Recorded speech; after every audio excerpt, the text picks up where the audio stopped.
Ngayon, no, mga kababayan, may mga pagpipilian kung sino. Sa akin, sabi ko naman, walang problema dyan kung sino pagpilian na maging House Speaker. Diba? Okay lang, kahit sino ang maging House Speaker, wag lang yung mga DDS. Ano? Kasi yung mga DDS, ang ipinupush nila is DDS na na congressman DDS na congressman. At eto, may ipapakita ko sa inyo. Tinatanggal na nga ho. Ayan, tinanggal na. Ayan o. Yung pinaka-badge, yung nandoon sa harap ng lamesa ho, mga bossing. Ayan na, Ferdinand Martin Gomez Romualdez. Inalis na, mga kababayan. Ngayon, bukas natin malalaman, no, ng umaga, kung sino ho ang papalit dito kay House Speaker Martin Romualdez. Maaaring mali din ho ako, ha? Maaaring mali din ho ako. Kung eto man, tinanggal, baka mamaya papalitan lang ho ng mas bago. Kumbaga, nagpa-order pala ng mas maganda kesa dyan. Pero ayan ho, ngayon, ang interpretasyon pa lang ho natin dyan, mga bossing, is mukhang tuloy na talaga. At hindi napatalsik. Mukhang magre-resign. Ano tawag doon? Kusang magre-resign ho, mga kababayan. Okay lang maging House Speaker, wag lang yung mga DDS na tanga lang mapanira. Sabi ni Archie Beroya, mabibilang lang ang pupunta doon, formal lang sa social media ang ginagawa nila, hindi manggagaling sa loob ng Manila kung meron mang hakutin galing sa probinsya, North and South ho. O, di ba? Kayo ho, ano masasabi ninyo? Ako sa akin, kung makikita nyo yung social media ko, yung Facebook ko mismo, yung mga friends ko dito sa Facebook,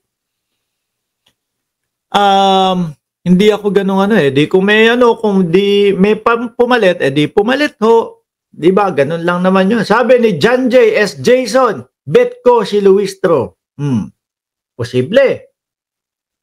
Walang duda, posible ho yan, mga kababayan. At ang sinasabi nga nila, yung Benitez din daw ho, posibleng pumalit. Si Toby Chanko naman, ang sinabi niya, tanggalin nyo na ako dyan, kasi nga, ako yung makuda, ako yung maingay, yun po yung pambato ng mga DDS Ako yung maingay, ako yung makuda, ako yung mga nagsasabi na may USB, tanggalin nyo na ako dyan, nakakahiya. Kung sasabihin ko na gusto kong maging House Speaker. Para ho sa akin, mga kababayan, as long as makakatulong sa bayan, as long as nakikita natin, kagaya po ng mga hearing, hindi nila ihihinto yung mga hearing na yon, okay lang ho sa akin. Sabi ni Jcas, baka si Sandro Marcos na yan, Boss Mark. Pwede din. Di ba? Pwede din ho, mga kababayan.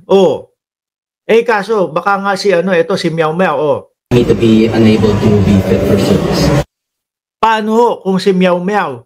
Ano ang gagawin nyo, mga bossing, Chief Amo, sir? Di ba? Sabi ni Rosewin, alam niya po, hindi siya mananalo si Tony.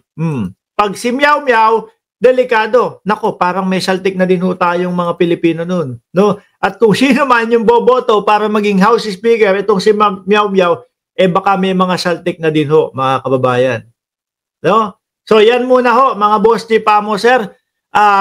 Bukas ng umaga, mga bossing, magla-live tayo para po doon sa update kung sino po ang posibleng pumalit kay House Speaker Martin Romualdez. Or, baka pagising natin siya pa din ang speaker.